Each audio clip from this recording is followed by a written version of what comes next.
today, supposedly, what am I going to discuss now? But it's all about how to avoid job scams. Working in a freelancing world, it's really risky. Risky, yet promising. But I don't want to promise anything to you kasi it really depends on your mindset. And I have a question. Pagkatapos kumain masarap? Yes. Ano? Tulog. Yan tayo. Subukan nyo ang tulugan. Pagbabayarin ko kayo ng kinain nyo. At the entrance. Another question. Pag walang pera, anong gagawin? Ay, susubo ko kayo kay Pastor Larry. Ayun, 2 weeks ago, yan ang preaching ni Pastor. But normally, ang sinasabi sa amin every time that we're doing street interview, pag tinatanong namin, pag walang pera, anong gagawin? Pero, marami sa mga kabataan ngayon nagsasabi na magbi-business po. Ganyan yung mindset nila. Yes. So parang habang tumatagal, nababago yung kaisipan. Diba? So sabi namin, so anong pinakain sa amin ng bata? Mga utang. I'm gonna show you a picture. Actually, yung picture niya, ang nakalagay na paskil is, huwag maglalakad pag may nagmamam. Kapag may nakita kayong ganyang paskil, huwag maglalakad pag may nagmamam. Normally, anong gagawin niyo? Nilalakad. Perfect job! Yun yung definition yun eh. Yun yung pagkakaintindi niyo dun, right? Any other thing na papasok sa isip niyo? Pag yan ang nabasa niyo, anong gagawin niyo talaga? Baka madulas. O diba? Iba rin ang sagot. Would you believe na mentras na sundin yung nakapaskil, eto ang isinagot. Huwag magmam pag may naglalakad. Now, ang question, sino may tama? Sino may point? Pripat lang Eh, namin. nangyayari ito palagi, right? Now, habang pinag-iisipan at pinag-diskusyon na natin kung sino yung tama o mali, sa nag-post ng mga posters na to, and these posters only shows na iba't iba tayo ng mindset. Yeah. Tonight, what I'm going to discuss are just 3 things. Napakadali lang. Number 1, what is mindset? Number 2, how will this impact us and impact yourselves? And number 3, what are we going to do to build a right mindset? In short, I'm going to provide you 7 mindset hacks. Kaya parang YouTube lang. Actually, alam na natin yung mga hacks na yan eh. Pero i-remind lang natin ulit yung mga sarili natin with these hacks. Alright? Okay. Now, ano ba talaga yung mindset? Anyone can define what is mindset. A mindset, it is a place where your mind can be set. Thank you! Good night, everyone! Way of thinking. Yes. 2017, it was my dream job na magtrabaho sa Chase. Hindi naman tumatanggap si Chase ang undergraduate. Kaya kahit anong kapal ng mukha ko, lakas ang loob ko na mag-apply sa Chase, hindi na ako tatanggapin kasi undergraduate ako. And then, 2017 comes, nag-apply ako. Binigay sa akin yung trabaho. Pero would you happen to know that there are 2 accounts na ayokong hawakan sa BPO. Number 1, technical support. Na nagkaroon din ako ng ganung account. Number 2, collections. Ayoko ng collections. Kasi unang-una ayoko naniningin ng utang. Pangalawa ayoko ng haharbat ng customer. Nakakaawa kasi. Back then, sabi ko, kukunin ko ba yung trabaho? Chase yan. Ganun yung salary. Senior Collection Specialist 2. That's the title of the job. Coming from a TL position, bigla akong bagaling sa pagiging agent. Pero yung sweldo, mas malaki sa pagiging TL. Why not? Pero tinanggapin pa ako. Because my mindset back then was this. Lord, kahit saan mo ko ilagay, magpo-prosper ako. Yes. Ibig sabihin, ang mindset pala is a set of beliefs that shape how you make sense of the world and yourself. It depends. Paano mo nakikita yung sarili mo? Kung ganyan mo na nakikita yung sarili mo, tapos alam mo pa kung ano sila sa'yo, mas matindi pa. And for 1 year na nagtrabaho ako sa Chase, 3 beses ako nakasama sa Circle of Excellence. The reason behind it is, hindi naman ako galing na collector eh. Kasi ano pala customer service? Eh buti na lang yung collection pala nila, hindi harbatan. May customer service pa din. I love my job, I love my salary, I love the people, I love the company. But here's the thing, one day, I realized I'm spending 18 hours sa labas. I am not exaggerating this. 18 hours at 3 p.m., exactly 3 p.m. every day. I had to wake up. Kasi kapag nag-3:05 ang gising ko, sigurado late ako. Ang bakoor, 5 minuto ka lang late, parang EDSA na. And then pag uuwi ka, imagine na, pinakamaaga na nga yung ginukuha kong shift. 7 to 4 a.m. Makakauwi ako 7:30 a.m. Imagine na gagawin ko lang sa bahay matulog. That's why after a year, I had to decide. Kahit maganda yung company, maganda yung trabaho, maganda yung salary, gusto ko yung mga tao, alam ko na mag-excel ako doon. I resigned. Pero what is the reason behind nag-resign ako? It's because mindset also influences us how we think, feel, and behave in a given situation. Kanina, ang positive ko, gusto ko yung trabaho, tapos bigla 16 hours, nasa labas pala ako. Bigla iba yung mindset ko ulit. Pinag-isipan ko to for the past couple of days. Yung mindset pala is something that we cannot measure. Ang hirap na i-quantify.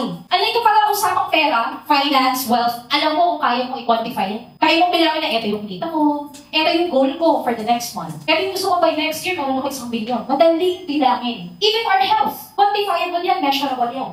Gusto ko at the end of this month, 10 kilos na lang ako. At 10 kilos na wala. It's still measurable, right? Relationship, you can measure it. With the number of people that you are providing your attention, your love, building a relationship, it's easy to quantify. Like mindset, hindi natin siya masusukat. But one thing that revealed to me, ang mindset pala parang tolerance. Ang battery, may negative tsaka positive. The only time that you can say that you're on the right and wrong mindset or incorrect mindset is kapag tinignan mo lang yung dalawang polar. Either negative or positive. Ano yung switch on mo? Ano yung switch off mo? Ano yung turn up mo? Ano yung turn on? And for me, that's the meaning of mindset. After resign, nag-start na akong mag-prepare for freelancing. Back then, guys, wala akong idea. But guys, here's the thing. When you started working as a freelancer, it was not easy. Because it was a risk. Unang-una, wala akong job for 2 months. And what I did was, I saved money for 6 months. Kasi hindi ako sure kung magkakatrabaho agad ako. Number 2, kailangan ko mag-check ng laptop na aayon doon sa specs na kailangan ng client ko. So, kailangan ko mag-set aside ng budget for that. Back then, it was just around 12,000, tapos second-hand na laptop. And aside from that, kailangan din kasi na, syempre, ayusin ko yung workplace ko. It should be conducive. Kailangan tahimik. Nagulat pa kami, kung kailan naman ako mag-work from home, tsaka naman may nagsasabong. Kung kamustahin mo naman yung manok. Alin lang yun. Kung kailan ko talaga yung work from home, tsaka pala tatlong cage ng aso. Ang ingay talaga. And we had to do a lot of things. Lagyan namin ng silat yung bintana. And guys, why am I saying this? Why am I telling you this? Because alam ko, sa pagkakataong ito, marami sa inyo, gawa ko sa isip, mag-work from home na lang kayo. Pwede naman. But you need to know the risk. And kung nasa corporate world ka ngayon, at sa tingin mo parang, medyo mahaba na yung oras ko sa pagtatrabaho and whatnot. Always, always, always define your why. Mindset is immeasurable. Hindi natin basta-basta yung maka-quantify. Mindset is all about optimism, pero pwede mo rin nabalitahin. Pwede ka rin maging pessimism. Or pwede kang maging pessimistic. And like what happened to me, pwede naman ako ng time na yun, hindi ako nakakuha agad ng trabaho. 2 months. However, someone told me, teka lang, paano ka ba nag-a-apply? Sabi niya sa akin, ano mga oras ka ba nag-a-apply? Mago, ilan nag-a-apply mo? Mga limasan mo. Tinatrack ko ba? Oo. Kasi gusto ko talagang tinatrack yung cover letter ko. Para alam ko kung tama yung cover letter na pinapasok ko sa bawat client. And then sabi niya, may sumagot na ba? Wala nga eh. Ilang buwan ka na nag-a-apply? Mga 2 months na. Pero kaya ba? May 6 months akong savings eh. And then sabi niya, why don't you apply at me? Sabi ko, no? Pwede ko naisipin. So all I have to do is just change the way I do things para magkaroon ako ng ibang result. Pero what I did is kinuha ko yung suggestion. I applied sa gabi. At nagulat ako dumarating na yung mga sukat ng clients. And nakapag-start ako mag-work. Nakakuha ako ng work na meron talagang incentive and whatnot. You still need to remain positive kasi hindi kayo bibigyan ng client nyo ng mga benefits. Not all clients will give you benefits. Ikaw yung pagpupuno ng mga kailangan. Like, if you would like to file a tax, it's up to you. If you would like to pay your pag-ibig, your SSS, and whatnot, wala silang ganun. Sobrang blessed or blessed na tayo kung makakakotay ng client na ipoprovide natin. Another thing is acceptance. In order for me to make sure na hindi ko susukuan to, I have to accept the fact that this is not easy. And again, I can choose between what kind of mindset. Nung 2 buwan na ako walang trabaho, mali ata yung decision. Tapos ito kong malupit. Bine-message ako ng TL ko dati, uy, bumalik ka na. Dali, kasi may customer service na rito. Nag-open yung TL at chuchu talaga po. Kaya lang, I accepted the fact na this is what I wanted. And resilience, kasi sabi ko nga, hindi naman madali. Kailangan natin magtyaga. Pero pwede ko naman ulit, balik na rin yung polarity eh. From positive resiliency, pwede naman ako mag-give up. Balik na lang ulit ako sa call center. Ito yung pinakamadali sa aking work eh. Ito yung pinakamabilis ko ng fallback. Bakit pa ako magtitiis? Una-una, naubos yung savings ko. Hindi ako nakakakuha ng trabaho. Walang madali, pero walang posible. Lahat ng pinagdaanan ko, lahat ng pinagdaanan nyo, pinagdaanan natin, I'm gonna ask you, lahat ba madali? I have 7 mindset hacks. Actually, sobrang alam na natin to. This is just a reminder for everyone that these are some things that we should do or we can do in order for us to build that right mindset. We can easily go to negative naman eh. And then, paano ka mag-switch back to positive, right? Ganun lang si mindset. Pansinin nyo, yung battery, kapag hindi tama yung polarity ng pagkakalagay natin, hindi naman gagana yung isang bagay that means battery, di ba? And also the same with our mindset. Hindi naman gagana or hindi natin makukuha yung gusto natin makuha kung baliktad. Yung mindset natin, as a reminder, if you're working in a corporate world, tapos gusto mo mag-shift sa freelancing, tapos gusto mo for freelancing, parang ayun mag-freelance, gusto mo mag-business. Kasi I've been there. Corporate world, akala ko freelancing ako, okay na. Eh sabi mo na tayo satisfaction. So, nag-business ako. Ang business venture namin ay YouTube. YouTube is our business. We provided a lot of time and effort. And it's really, really important for us to have that shift of mindset from negative to positive. I'm not asking you guys to be perfectly doing it on a daily basis. No. Kailangan na meron tayong idea kung paano natin i-shift. And what we did from the past couple of weeks, it's all about awareness. Because once you reach that awareness na, kailangan pala ganito, ito pala yung mga things na kailangan namin alamin bago kami mag-shift dito. And then assess yourself. Is this really what you wanted? Sabi nga ni Pastor, kaysa mag-expect ka, anticipate. Kasi actually, kahit anong puntahan mo dito, corporate world freelancing business owner, kailangan i-anticipate mo eh. Alam mo yung pupuntahan mo, pero i-anticipate mo na there are roadblocks. Na hindi siya lahat positive. You have to anticipate that. Because once you build that awareness, you're going to be able to have that confidence, ito pala yung mga kailangan, so yes, go ako dito. Pero kapag hindi mo talaga feel, then go, stay. And then, when you already build that confidence, doon makukuha yung accountability. Accountability in a sense na hindi ka basta-basta susuko, hindi ka basta-basta mag-give up, hindi ka basta-basta mag-resign. Tapos kapag may nakita ka magandang trabaho, or kaya, tinry mo kumuha ng mababang sweldo, sabi naman sa'yo nung nagme-mentor or nung batch mo, kukunin, mababa masyado. You're gonna be able to get much higher salary mo kung kukunin niya, kinuha mo. Tapos may dumating na bago, na mas mataas, nagsisistong mo. So that's also one of the things that mindset can help you. Huwag mo babaan yung tingin mo sa sarili mo. Don't undervalue. Don't sell yourself low. Kapag kami nakikita ka agad ng work as a freelancer, okay na to $3 per hour. Please. You're not meant for that. $3 sa'yo, times mo sa 58, magkano na? $160 per hour? Did you know na kahit customer service ka, you can earn $7 to $8 per hour? If you're a web developer, IT ka, kaya mo kumita ng $50 to $20 per hour. Maraming opportunity. But then again, we have to take the risk. And that is why, guys, it's really important for us to understand when and where we're going to shift our mindset. Ewan ko kung nabasa niyo to. Sabi niya dun sa post niya, no special talents but passionately curious. Sabi ko na, alam niya sa sarili niya, he's not a talented guy. Kaya na, he's just curious. Passionately curious. What's funny to you? Nanay ko, ayaw na talaga ako mag-call center eh. Kasi ang nakikita ng nanay ko, for me, to have a job, para makapag-provide sa family, is really mag-apply as service crew. Kaya na iba kasi yung tingin ko eh.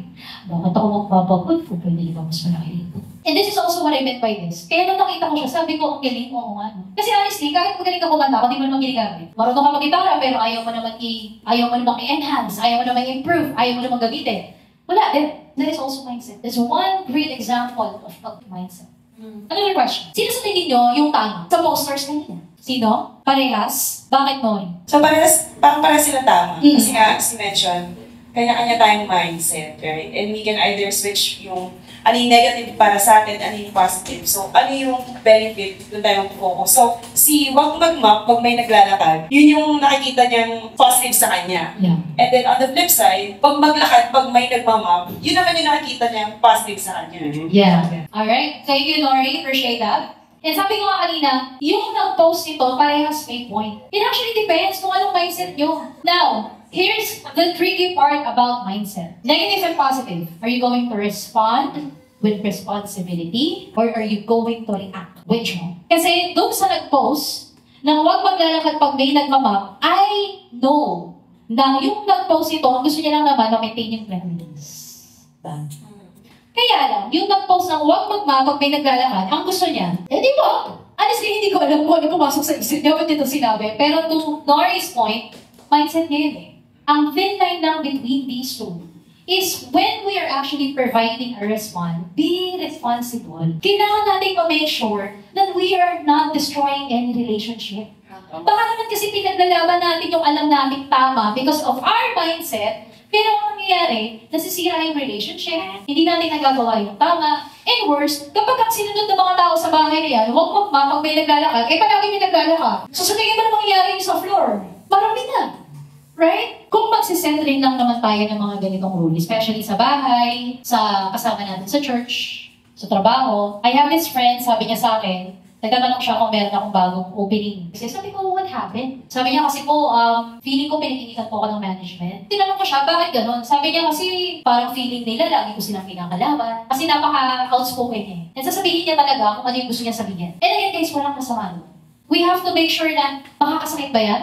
Are we saying it in the right time? Or tama ba yung mga words na gagamitin natin? Kung yung lumalabas sa big natin, something that is, not useful, at magbibigay sa atin ng hindi magandang result, huwag mo na lang sabihin. Correct. That's why mindset is really important. Alam natin kung kailan tayo mag-turn off, mag-turn on. Mag-volume up, mag-volume down. At kailan tayo magiging negative at positive. Alright? So guys, I appreciate your time and thank you. Grabe, ang galing. Palamakan naman natin natin si Ate Rose!